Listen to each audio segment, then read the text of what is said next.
Hi everyone, welcome to my Pasigo Design YouTube channel. Today we're going to continue our analysis of texture. Here are the textures that we are going to do. And although they seem a little strange perhaps, salt, credit card, masking fluid, well, that's typical for watercolor. This is a watercolor pencil by Derwent. I think I've shown this technique before, but I do like the watercolor pencil, and I want to show the difference between the watercolor pencil and this is a glass brush.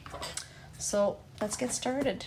First of all, I'm using Fabriano, and it's not super textured, so it's cold press.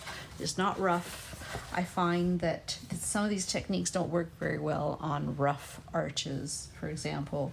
So if you stick to some flatter paper, then you won't have as much trouble, for example, getting the glass pen working. So the first thing I'm going to do is start with the masking fluid, because this is going to require some drawing time. And the way that we use masking fluid is, first of all, our brushes are important to preserve if they're good brushes, especially if it's a cheap brush that costs you $1, you may not care. But the bottom line is we need to put a little bit of soap on the brushes if we don't want the color to stick. And I have here some brush cleaner by the Masters. Apparently this would be the greatest thing that you could use for your watercolor brushes, but I have used other soaps before, and I don't see a big difference.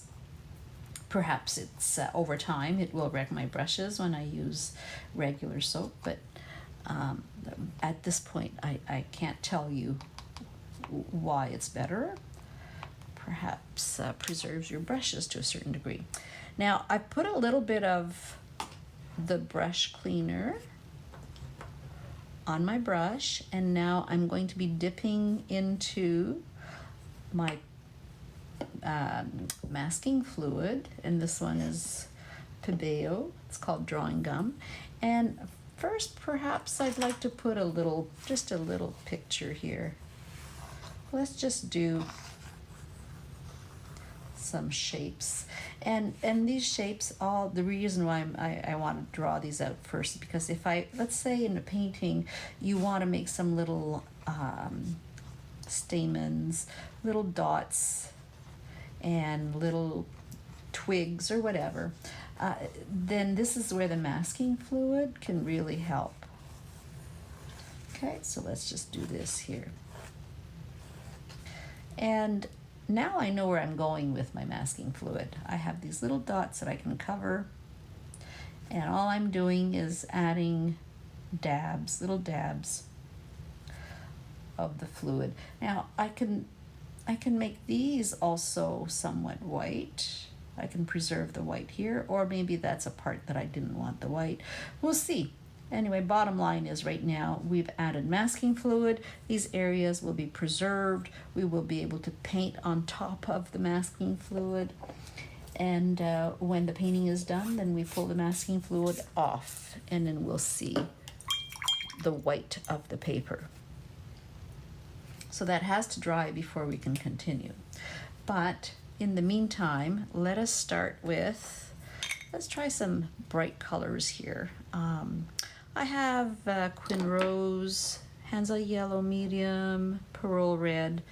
Let's just start over here with some rose, blended maybe with some yellows. That's always a nice mix. And what I'll be doing is outlining a little bit of this with my pencil. Now, when you touch the edge, you'll see that the pigment goes into the shape. So it creates a really nice line. And it will do that if you have paper that is not too textured. So I find that the pencils work really nicely for doing this kind of work if you want to create a contrast between the edge, between the background and the edge of your shape. It's a nice way to do it. Then we have a glass pen, and these are kind of like the rave. They're kind of cool, but they're a little trickier, and I'm going to show you how to prepare it. And before we start that, let me put some more color.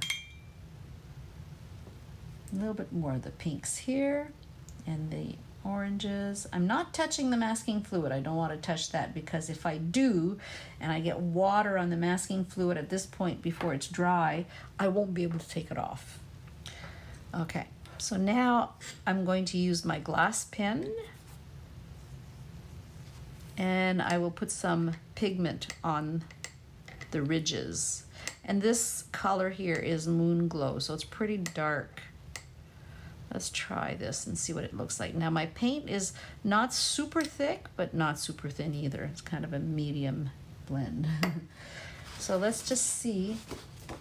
Let's do a test first. Now, see, if I don't see an awful lot of pigment here, so it probably means to me right now that I don't have quite enough Moon Glow in here. Let's do a little bit more. If your paint is too watery, it won't stick to the pen. All right, so now I've just added more.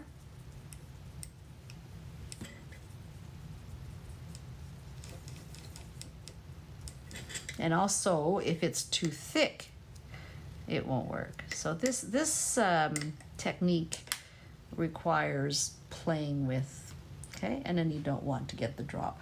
Let's try it. Okay, now I'm getting that nice edge. So here we go. I'm going to paint around this shape.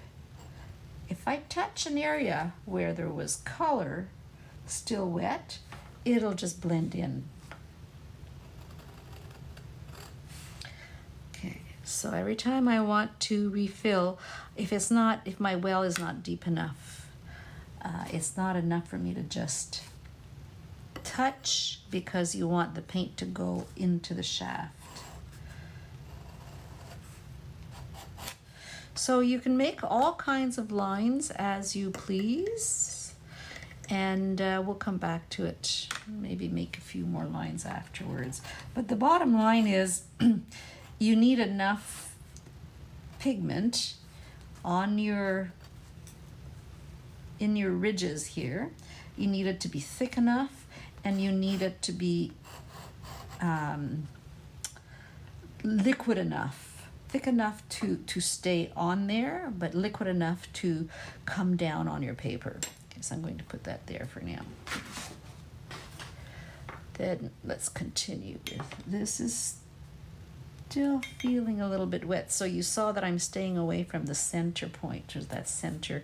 Let's now try this. Oh, we also wanted to try some salt. So let's do both of these next. I'll leave that there in case I need more. Let's get a little bit of yellows. Maybe pick up some of that purpley color. Maybe get some blue. I'm looking for something for leaf shape. Here we go. So here's our little leaf shape. If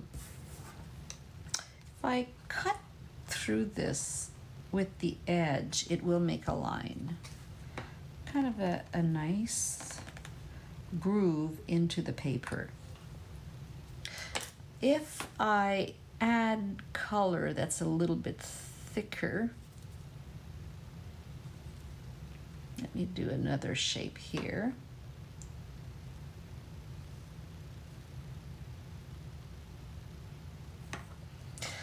We can also cut a groove that's a little bit thicker by using one of our edges. And in fact, if I were to use the edge, I could get a pretty thick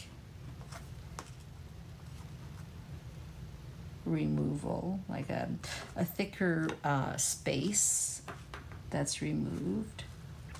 And it's what people like to use them for, these little tricks, is to create texture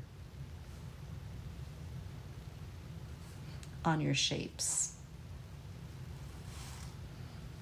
Now this one is very fine, and we can do that in another way as well. There's several ways that we can do those fine lines. I've shown that on another video. You can use a skewer, or you could use the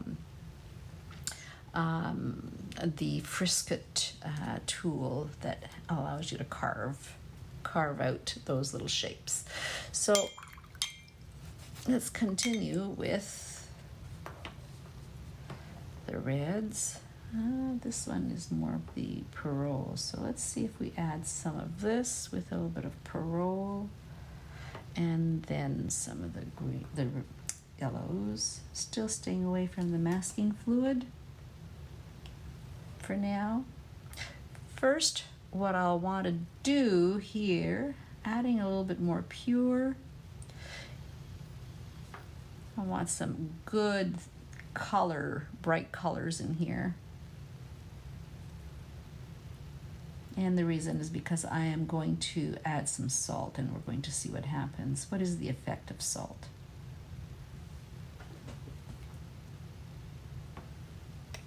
So these are this particular salt is really big. So depends on what you want to do. You may want to do something that's that gives you that grainy effect of salt, or if you have some, let me see if I have some here, a finer salt, basically just a table salt. If you have a table salt, then that will also work really well. It'll just make the indentations in your painting from the salt a little bit smaller. So let's just throw a couple in. These are the big pieces. And we're going to leave it there till it dries.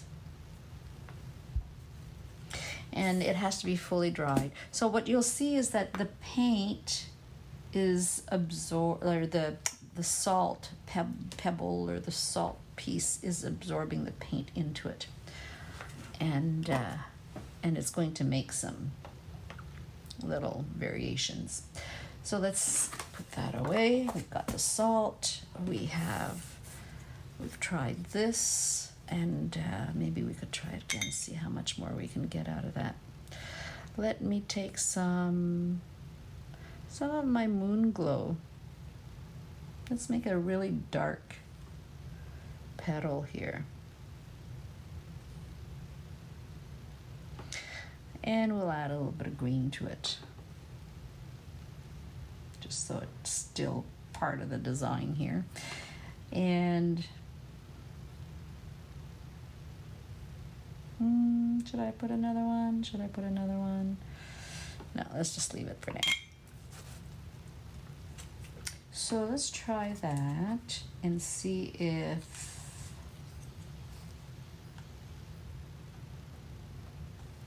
I can get the two colors showing now.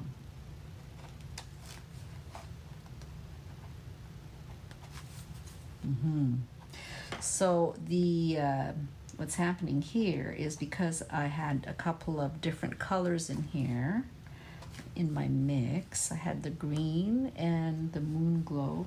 What we're getting now is the two colors mixing together, which is kind of interesting. And of course, with your card, your credit card, you can do any kind of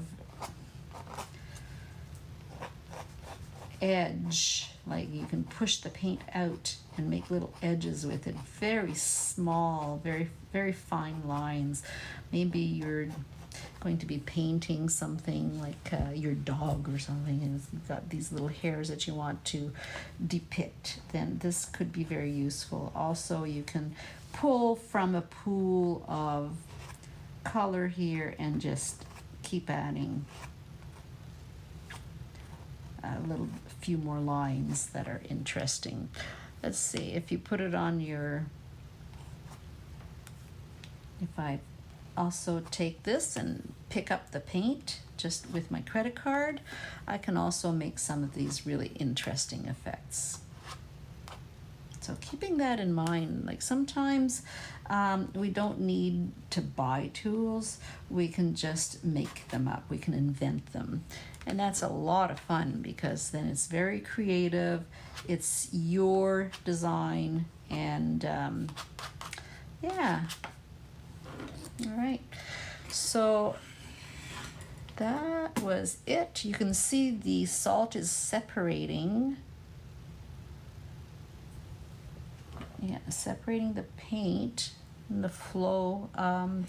What I can do also at this point is just pick up a little bit of that excess water.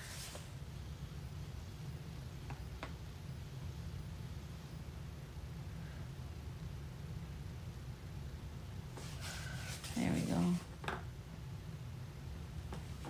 I like to use my coffee filters for this as well. Works well, works really, really well. Here we go. Let's give that one a shot here. If you have these in your house and you're not using them, you can actually use them for your watercolor. They're like little absorbent papers, blotting papers, we used to call them. So we're going to let that dry and then I'll come back. Okay. Looking at this, and it's almost dry, but one thing that definitely is dry is my masking fluid. So we're going to continue just by painting a little bit of color into the space that's around the middle of the flower here. So let's grab a little bit of yellows. Just going to be putting some bright colors in here and get some of the reds so that we have a kind of an orangey effect here. And I'm maybe even going to put a little bit of darkness here so that we have some high contrast in this area. And then now once again we will let this dry because the masking fluid now is, it was dry when we applied this, but the masking fluid, if I tried to remove it at this point in time, I would mess up what I just did. And of course, the masking, I don't know if it probably won't even come off at this point because it's too wet. So let's let that sit one more time. Okay, let's continue this and finish it off with taking the masking fluid off, taking the salt pieces off, brushing them off to the side. Some of it was a little bit wet there, but you're seeing how the pieces have absorbed actually all the color. And we just take those off, throw them out. And in here, we want to lift the masking fluid. So there's a couple of ways that we can do that.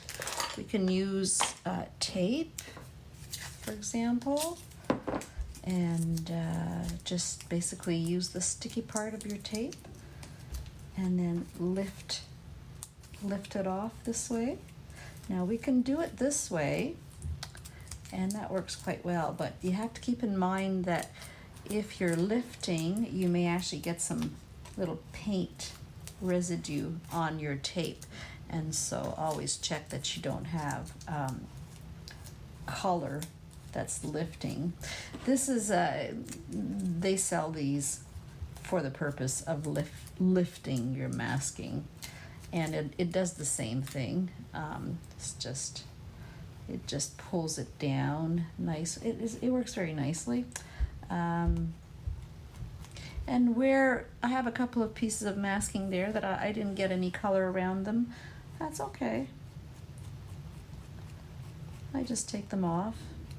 And now what I'm left with is these little indentations that show white through. Now the mask, this shape here, this rubber piece, will get dirty over time. Just like I said, your tape will get dirty, and you want to make sure that when you're lifting, you're not creating mud by rubbing it back on with your tool for lifting.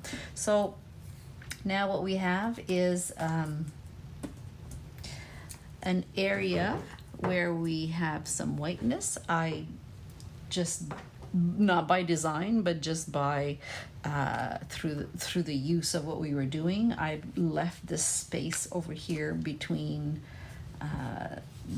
the middle of the petal and the rest of it. It's basically at this point we don't need to add any more. Here we can clean up our mess if that's what we're doing, which is probably what you could say I'm doing right now, because what I'm doing is I rubbed off the salt too early. It was still a little bit wet and it left a few lines. So just get rid of that. And here we'll just add a little bit more color. Okay, keep that in mind, that when your salt is not quite ready, it contains residue of your paint. All right. And now I wanted to use my pen just one more time. Let's try that. I have another one here that is very similar, but it has a rounder point. Let's try this one, see if there's enough paint in here.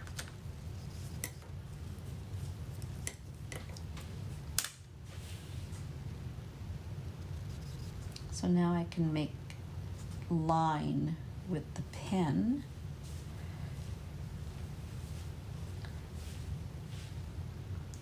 Quite easily.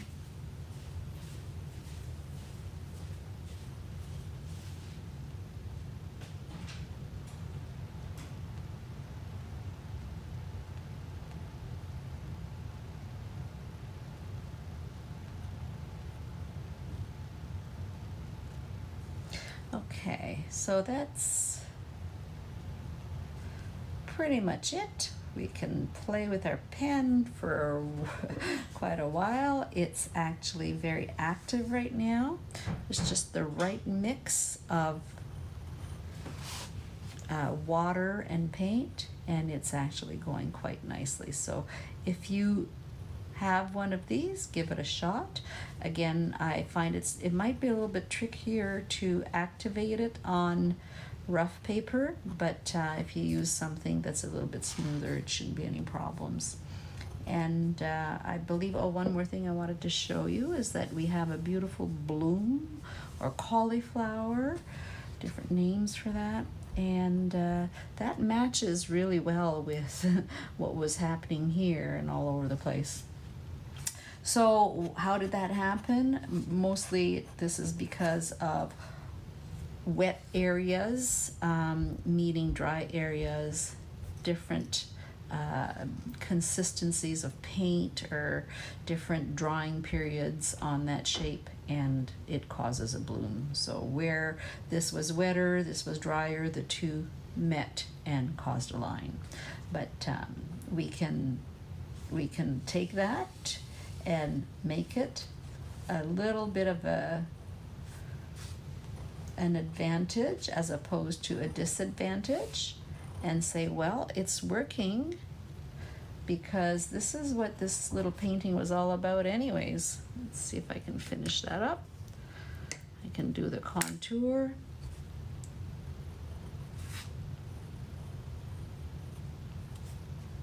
There we go.